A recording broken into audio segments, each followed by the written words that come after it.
Yes, I've been doing this, whatever this may be, for the best part of 35 years. Yes, and that's well over my existence. So a lot of respect as we do this interview. Thank you. I look to glean and learn a lot from you. So anyway, over the years, you've seen some wonders and surprises, but I'm sure that, you know, a phenomenon like U.S. President Donald Trump really stands out over the years. I mean, the type of president he is and how he challenges media head on. And fake news has become the label that he has attached to journalists or journalism. Do you feel that this discredits the profession? The short and simple answer is to use the phrase fake news in the way the president is using it is an insult to those who practice the profession. Because what he is more often than not doing is calling those, he is using the word fake news to describe those stories with which he doesn't agree. Right. But if you look at what he's talking about on many occasions, there's nothing fake about the story. He just doesn't like either the facts that we are putting forward or the interpretation upon which our analysts suggest. And you're being very diplomatic here. Right. Because when you talk about, and you don't need to dance around this, you know, we are, my network, CNN, is one of the main targets and punching bags for this title. Failing CNN never hesitates to come from the president's mouth, along with failing New York Times, fake news. He's told me that my boss is going to be fired. I mean, we've heard it all. And does that make you feel, hang on, is he onto something here? Are we doing something wrong? Or are we actually doing something right that it actually got the leadership uncomfortable? Okay. If we were doing something wrong, and of course we do things wrong, right. But if you look at his criticism, and then you look at the vehicles and avenues and that he's talking about, and the organs he's talking about, CNN, the New York Times, CBS, NBC, you know, a Washington Post. At some time we've all been described as fake news. Right. The BBC. We're in good company here. We can't all, the traditional media can't always be all wrong all the time. And if you watch one of the president's live rallies, he will start off immediately, look at them at the back, look at all of those at the back. You can see the red lights going on, the fake news media. Right. Come on, give me a break. Right. Come on. Now, are we perhaps doing something wrong that we need to re-examine? Of course we look at that. Have we got everything right? Absolutely not. Do we occasionally get facts wrong? Completely. And you know something? We admit it. But let's give an example of when the president will say something that is clearly untrue. A topical one. I'm not going to go back into history. Yes. Just in the last 48 hours, the president has talked about a 10% tax cut. There is no 10% tax cut. There is no proposal for a 10% tax cut. Congress isn't even in session to implement a 10% tax cut. But he has said a 10% tax cut, we're looking at it before mid-November. In other words, before the midterms. Right. This is a lie. So, whilst I have no dog in the fight... You call him out. You have to. Definitely. You have to. Yes. By the same token, I'll also give him good credit where credit is due on many of the policies that he has introduced that are seeming to be good. Okay. And something else, you've talked about, you know, traditional media and legacy media. Do you feel at this time that, I mean, he tweets out most of the messages he wants to put out, and would you feel traditional legacy media is playing second fiddle or trying to catch up with social media in terms of breaking news? No. Well, in terms of breaking news, arguably, but here's the point. Are you talking now about the president or generally? Generally as well. I mean, the president, he's made Twitter his office. Okay, so let's talk about it. Yeah. Let's talk about it. Where do people get their breaking news from? It could be sources of news. It could be the president himself. No, that's the difference. Yes. I'm not trying. I'm really not. Honestly, I'm trying not. I'm not parrying with you here. Yeah. The president says something. Right. That's presidentialist stuff. but plane crash, God forbid, other major news stories, They'd other want- things like that. yes. Where are people They'd getting want, they'd want to go on official or with the official words. Sometimes the the reality authorities, is sometimes most of CNN the or re- BBC. Right, the and reality. others. So when people talk about the traditional media being outdated, no, the reality is most people are still getting their news from the traditional media in new venues. So Now, there's- I'm not talking now. Right. Now, there are those people, of course, who'll get most of their news from their Facebook news feed. And Facebook is now really grappling with the question of fake news. But ultimately, when big news happens, it did today. I haven't got my phone to refer to it. But when big news happened today, concerning President Erdogan of Yes. Saudi Arabia, who was it? Washington Post flashed, New York Times flashed, CNN flashed, the BBC flashed. That's how people are getting their news. It's a different way that the traditional news providers, BuzzFeed, Yes. Vox, Right. Vice. I get what you're saying. Is our place then, in terms of verification, all the more true and relevant then? Because you might say they're getting the news from CNN, from Nation Media Group, from whoever else, but they actually do get information on social media, whether it's not from a certain media house, but then they would come to us Yes. to get the true story or the credible. Complete, absolutely. And this is something I find bewildering with the whole fake news issue. I find it bewildering. People talk about, everybody's getting... There are stories in your news feed that are so palpably, obviously fake. Now, there are some that are true, that look very true, that obviously cause problems. But at the end of the day, don't you think that most reasonable people, if they've got any doubt, will go and think, did President Trump really go and eat a mouse? Okay. Or, whatever. You might go you. to see, can I Google that and see if it's somewhere else? And probably see a picture somewhere. Yeah. Or video that's going viral. Something else that's It is tied- serious, though. Yes. It is serious. And I'll tell you why it's serious, because there's an entire generation of people that don't do this. Don't flip the pages. They don't even know what one of these is. So, not you, you're too young.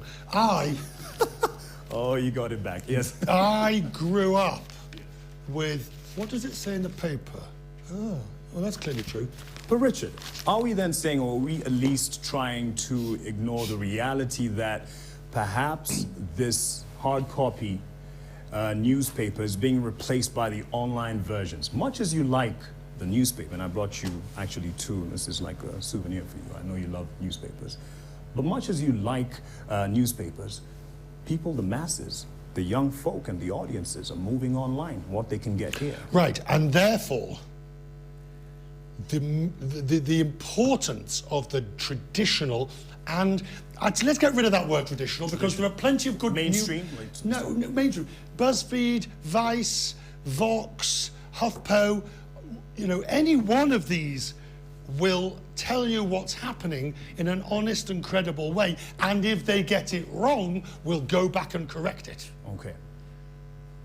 And so it's this race to quality that's really important. And also the ethos that dictate what we do. Like on social media, there's no ethics that, run what happens. There are with the reputable organizations. Yes. You keep wanting to take me down to social media, and what I'm saying is the challenge for the reputable media is to make themselves relevant and dominant on social media, so that yes, people don't sit down and switch on the 9 o'clock news and wait for tablets of stone to be handed down from some newsreader who should have been retired years ago. No, they are getting their news from 1,000,001 different ways. Avenues. And what we need to educate people is that I don't care who you go to. If you like the BBC, go there. If you want Daily Nation, go there. But please go to somewhere that Fox News is a good example. Yes. Fox News, go there. Fox News will tell you by and large what's happening on an average day in an honest and truthful way. Okay. Let's get to something here, in terms of citizen journalism. It's also kind of, a lot attached to social media in terms of enabling people, because people have access. As much as you probably have access to information, people have the access to this. And they can spread it themselves. They can do a video and post it. Does it change our relevance or our place as, journalists, or can we work with this citizen journalism, partner with You it? have to work with it because it's there. Right. So let's get over that. Let's get over being precious, that we are the only ones who can... Go to. Right, but we are the only ones who can give you both sides of the story, in that sense, in a really authoritative way. Citizen journalism will tell you from their point of view at any given moment, and we should incorporate that into our wider picture, because all of a sudden we now have access to many more stringers, correspondents, Right. people. So, give me an example of the sort of citizen journalism you're talking about. Well, you have people who would probably post it on their page. They've seen an accident happen, That's great. and they put it up. That's no different to the old days of a stringer who'd taken a photograph and sold it to the local paper. Right. It's happening faster, and we ought to applaud it, and we ought to take advantage of it, because suddenly we have many, many, many millions more eyes than we had before. But if you're talking about the citizen who rants on about something, then you've moved into opinion. And that's not citizen journalism, that's just citizen comment. Yes. Or what people would say, armchair, experts. That Oh, well, sit the there only and difference just is that the do- armchair, the barroom bully and the barroom bore now have the ability to do so on a much wider scale. All right, let's take a break on that point as you take a sip. I also need a sip of water here. And we'll be back with more in terms of some of the big stories that are still alive today. He's mentioned Jamal Khashoggi's story, his reaction to it, and what this means for us. I mean, that it happens blatantly, and the twists to the story. Stay with us. Welcome back to Press Pass. Conversation continues, and we're with Richard Quest from CNN, and good thoughts going on about journalism, the realities that we work in right now. Over the years, you've seen how things have changed, but still our place as traditional and legacy media remains relevant. Right, this is the first time I've said this in a sort of look how old I am type of thing. When I started in radio, we had a big Ure tape recorder over our shoulders that weighed you down, reel-to-reel tape, and you cut the tape physically with a razor blade. Now that's only 30 years ago. A BBC? Yes, Radio 4. From that, we went to cassettes. From that, we went to digicassettes. Now you've gone to solid-state digital recording and digital editing. All in the space of 30 years. In television, we've gone to cameras with umbilical cords to soundmen, through to single units, from tape through to disc, again through to chip. These are tremendous advances in an industry. And enablers to our, cause and work. Completely revolutionized the way we do our business. But what it doesn't change is the ethics and the values that you bring to it as you're doing it. This is a story that's big and still getting a lot of responses on a global scene. That is the murder of Saudi journalist Jamal Khashoggi. And there has been a lot of twists in this story. First of all, as a journalist, how do you feel when you see this happening almost in broad daylight, even the way it broke out? It's breathtaking. It's extraordinary. Let us, just for the purpose of this one answer, take the Saudi explanation at its face value. Even then the Saudis are culpable for allowing a culture to exist that anybody thought it was acceptable to implement such an operation of murder. And that's even if we accept the Saudis' explanation. Right. But Angela Merkel said it's not credible. Theresa May has said it's insufficient. The US president now says he doesn't believe it. What we are seeing with the Saudi government's answers is they are putting out answers hoping to stem the tide, hoping to stem the flood against them. It's not going to work. Right. And we certainly hope that nothing like this happens again, although there are attacks against journalists across the globe, even in the continent, even here as recent as last week. But there is the sense of attack, not physically, but to the credibility and to try and dress down the media. And we mentioned it earlier. It's happening now, by the way. It's happening now, even with the Saudi story. Right. If you look at the way one of the Fox News anchors talked about the media are feasting on this story. This is one of those stories where everybody should do what is right in terms of the media. It's a difficult story to get the facts, but it's not a difficult story to cover. Right. Because there's only one locus, Istanbul. There's only one government that really knows what truly happened, the Saudis, because they set it up. We wait for the Turks to describe it, and you wait for everybody else to react. Right. It's really shocking, as you say. And first of all, let's just now look at in terms of how the different media houses have reported on this, but use it as an example of whether a media house or journalists can say they are absolutely objective, whether it's CNN, whether it's BBC, and whether it's, Al Jazeera. Can we say, is it fair to say that there's no absolute objectivity? As much as we want to believe we are, and that's what we sell when we're giving out a story, is that a facade? You know, and I know, that there is no such thing as absolute objectivity. Of course there's not. Each one of us brings a prejudice to the story, left, right, and centre. What you do is you try and wean it out. You try and put in place enough safeguards against overt subjectivity that it becomes obvious. So you have layers. You start off with reporters and correspondents of absolute integrity, but they may get the balance wrong. They may get the nuance wrong. So next you have a desk editor who watches over what's happening. Then you have a copy editor. Then you have a program producer. And if you're really on a very controversial issue, the executive producer will look at it, and even the head of news. And that entire process is designed to weed out inadvertent subjectivity coming in. Okay. And in terms of objectivity then, or fairness, there has been the criticism that Western media has really dwelt on the negative side of Africa. And as much as it has been the challenge, why don't you change the narrative and talk about the positives of Africa? You talk about it in terms of the entrepreneurial side of things. I am constantly criticised. Let's get straight to this. Yes. I am constantly criticised because when I come to Africa, and by the way, let's talk, are we talking North Africa or East Africa, South Africa, whatever. But let's, for the purpose of this, talk about as a continent. I am constantly criticised because I frequently do give a realistic view, whereas there are many here who would happily have me only dwell on, gosh, isn't it wonderful? And a good example that I use is the phrase Africa Rising. I have heard the phrase Africa Rising since probably before you were born. And it has risen. The question is, has it risen as far and as full as it could have done?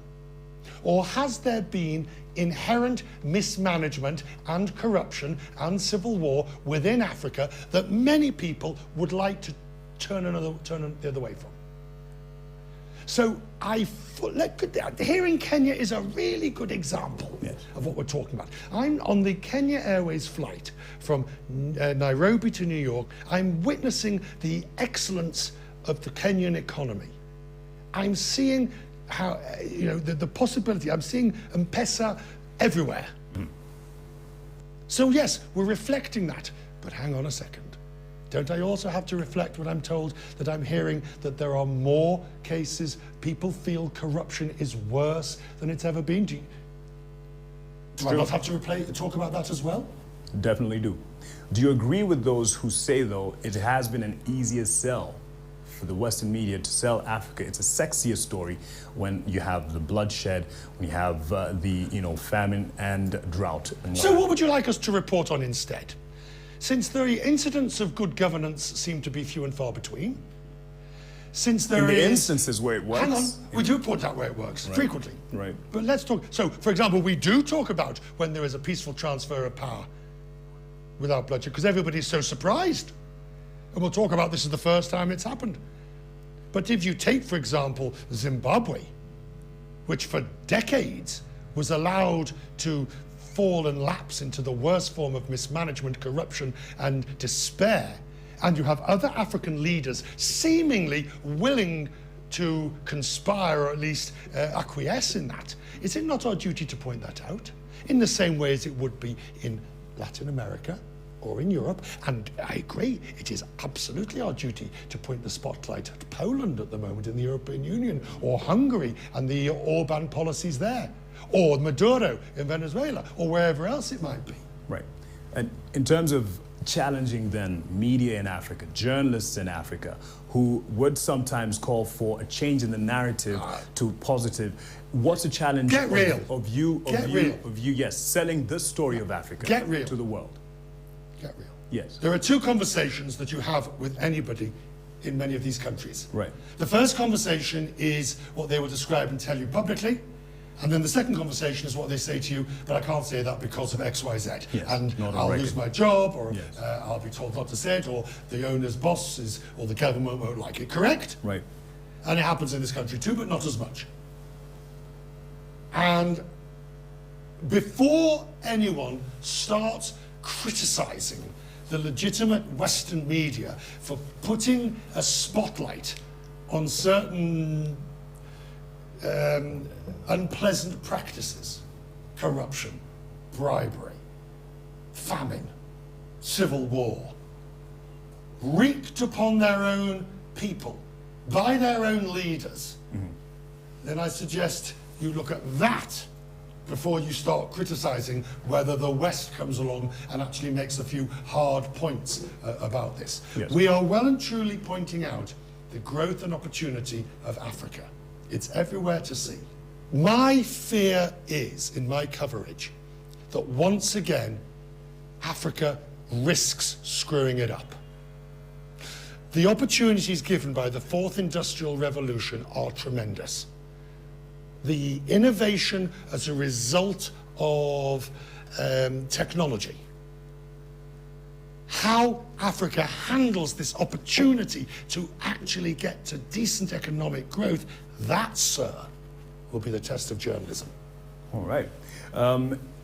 So get real, I get that. And how do you, in terms of balancing the pressure right now to converge through different media mediums, like let's say print, broadcast, there is that demand to have Richard Quest do an article, Richard Quest do a podcast, Richard Quest do his own TV show and what have you. And there is also the balance or the need to have someone who's specialized at something, at a craft. How do we balance those interests? Very hard, but it's not new. When I was a junior reporter at the BBC in 1987, 88, Yes. the phrase they used was by media. So all of a sudden, television correspondents had to do radio, radio correspondents had to do television. And we all said, this can't be done. Yes. We need to craft our television or radio. And what happened was, it was done. And there were some people who were better at radio, so they just did a bit of television. And there were some people who were better the other way around. So it can be done. Now we have the demands of online.com. Where I think bosses have to remember is you can't... Sometimes you're going to have to spend more to get the job done. So when I did the longest flight in the world last week, we had a producer with me for all outlets, right. But then back at base, you had a different producer for digital, you had a different producer for television, you had a different producer for social media, taking our material and flowing it out. Where I worry about our bosses is that they will use this as a way to make us work harder, do more for no extra. And I don't mean any extra pay, but extra people. Right. This has a requirement for manpower. This has a requirement to have newsrooms built up. Otherwise, you're just going to get consolidating material. You're just going to get aggregators. Right. What are the memorable stories you've done in your time? I think there are many. I mean, you go from the very earliest. The first time I did a really bad bomb blast in Northern Ireland, middle of the night, where soldiers of teenage were killed. Yes. I remember that happening. I remember being listening to my own report coming back on the radio, just falling into floods of tears. And then you've got the happier occasions, the royal weddings that one's covered, the sad, the funeral of the Queen Mother. The two that always stand out for me, though, and they are aviation stories, because that's the area I cover. The first is what happened to MH370, because we went into such great detail upon that it really was extraordinary. And the second, and that still is it's an aviation conundrum that's not been solved. And the second was the last flight of Concorde. Now, you know, you can see that as being a boondoggle of a flight and celebrities and woo-hoo. But also, this was the first time in aviation history that an advancement in technology was not built upon. So we were actually going backwards for the first time. We'd created, and there was supersonic transport, and now there would be no more. And that was a great story to do. All right. And in terms of your career, who would you credit for your success? That's if you regard yourself as a success. Who would you credit for the man that you are today as a journalist? Oh, there have been there are those people who show you the way, and those were my tutors at the BBC. There was my first editor, the late Paul Gibbs, who he just had a way. These are people who teach you how to create an environment that allows your journalism to flourish. So we have a saying on Crest Means Business when we're in our morning meeting: don't shoot me down. Now most pitch meetings, there's hunt in a pack. They're just like the jungle, yes, and safari. They hunt in a pack, and they spot weakness. So some poor person says, oh, I've got an idea, what about, and it's not fully formed, and so, and everybody pulls it apart. And before long, this poor young kid is going, so I started saying, don't shoot me down. Okay. And if that person says, don't shoot me down, they're saying, I have an idea, it's not fully formed, it may not work, but I want you all to work with me. Okay. And that, it works every time, because either the discussion happens and it becomes clear it's not going to work, in which case the person doesn't feel bad, or the discussion happens and everybody adds to it, and suddenly you've got the bit that everybody will remember about tonight's show. All right. So if I've learned anything, and you're right to question whether I am a success, because that is left up to others, not to me. If I've got anything that I would like to be thought of, is I've created an environment where people can become the sort of journalists that they want to be. Right. And if you weren't doing journalism or law that you trained in, what other quests would Richard be up to now? I'd love to have been a pilot. My eyesight wasn't good enough, and I didn't have the physics or the maths. But Captain Quest. Good evening, ladies. Good evening, everybody. Captain Quest here. We are currently 39,000 feet, heading to. I hope you're comfortable, and I'll speak to you before the landing. Ding. I mean, hopefully that we land safe. So, your advice. Yes. Your advice to the up-and-coming journalist, the budding journalist. Takes off his glasses. It's going to be good. It's not going to be good. You got to want this. If all you're doing is being a journalist, hoping that someday you'll be on the telly and recognised in the street, forget it. Forget it. That's not what motivates any of us that does it. Okay. I used to love doing breakfast shows, because there's nothing better than waking up and telling people what's happened since they went to bed.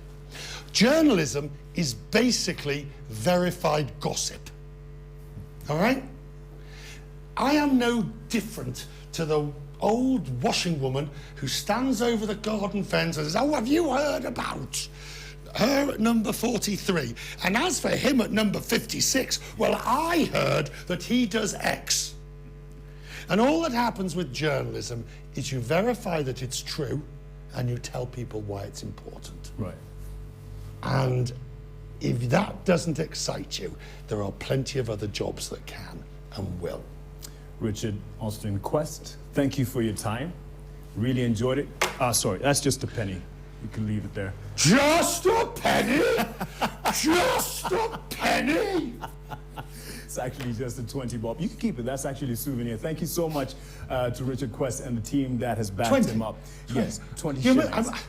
Can we have a word with your...